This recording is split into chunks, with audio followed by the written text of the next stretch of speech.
Yeah, that's what I just told our players. Tale of two halves, and on the road you can't build yourself a 17-point deficit like we did in that first half.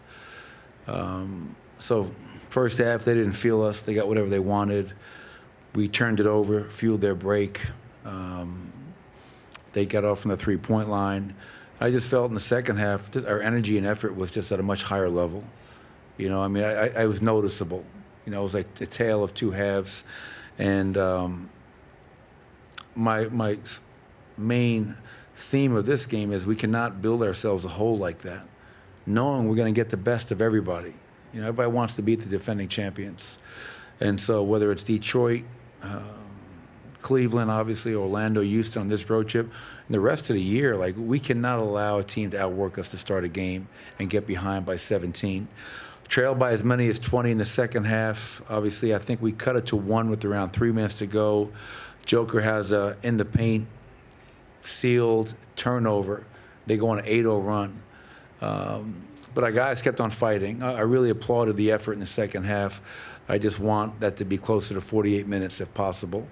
And we had 3 pretty good looks at the three-point line late, and just weren't able to get any of those to go. Struggled from the 3 tonight, 10 of 40.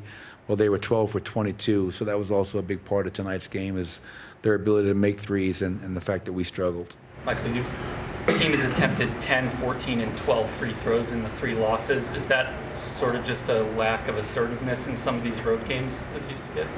I missed the first part of that. I'm sorry. The team has shot Okay. 10, 14, and 12 free throws in the losses. The attempts have been way down. Just kidding. Yeah, I mean, I think you can always be more aggressive, you know, and not play with a settle mentality, settle for threes in transition. Even that last possession when we got 3 threes, I mean, they were good looks, but I think there was 44 seconds on the clock when we got the ball. Like, it's okay to drive the ball. We still have a 2-for-1 situation, plenty of time left, had a timeout in our pocket. So I think being aggressive is always going to allow you to be a little bit more effective on the road. And I think that's a fair point. Only 12 free throw attempts tonight, and they doubled us almost. They had 21. So we can be a lot more aggressive, and that can help us set our defense. Houston game, you challenged Christian Braun to be more aggressive in the last 2 games now. He's done just that. Yeah. What's impressed you most about the way that he's responded? Yeah, just him playing downhill, him attacking. I thought, like in the Clipper game, he had 10 points, 5 or 6 from the field, and it was just him moving without the ball, putting pressure on the rim, catching, finishing. Tonight he did it in a lot of different ways. 11 of 19 from the field, shot the ball from 3 with confidence. That was like not even the go in or not, but the fact that he was shooting the ball with confidence. That's what you want to see. So he goes 3 of 5 from the three-point line, 9 rebounds, 3 assists, 25 points. So I thought he was terrific in his 29 minutes of action, and that's a CB that we need every night. You know, you just got to play with reckless abandon, play hard, play tough, and be aggressive. You guys don't usually end up at 43-point attempts in a game. Were you generally, last possession aside, happy with most of the looks? Yeah, I think overall, I watched the film and kind of really look into that. I think, the earlier point about being more aggressive and being more assertive to the rim, maybe there's a happier balance there between 43s and 12 free throw attempts. But we also have to understand how they guard. They really collapse in the paint and try to eliminate that, even though we scored 66.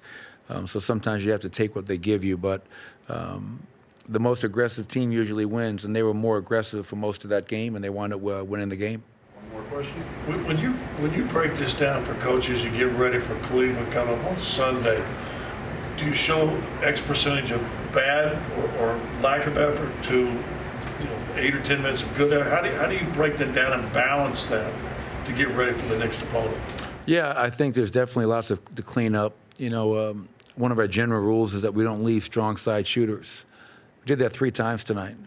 The ball's on the wing, and we're helping off that corner, and we gave up corner threes. Our three-point defense on paper has been really good so far this season, and our 2 games against New Orleans has been horrific. And overall, the corner three-point percentage has been poor. So I think it's important to show, not clips to embarrass anybody, but film was a great teacher. You know what I mean? Because I can tell you, hey, you're not doing this. In your mind, you're saying, Coach is crazy. But when you show the film, You can see, okay, right there, you can't leave that guy and give up a 3 like we did a few times. And then you can show the difference. Like, hey, this was us in the first half, not engaged, not physical, not working as hard as we need to, compared to the second half when we did outscore them and we gave ourselves a chance to win the game because we played the right way. So I think making sure they understand and see that is important. And our guys do a tremendous job in terms of receiving film. It's never personal. They understand this is a tool to help the individual and the collective be a lot better. Thank you, Coach. Thank you. We'll do all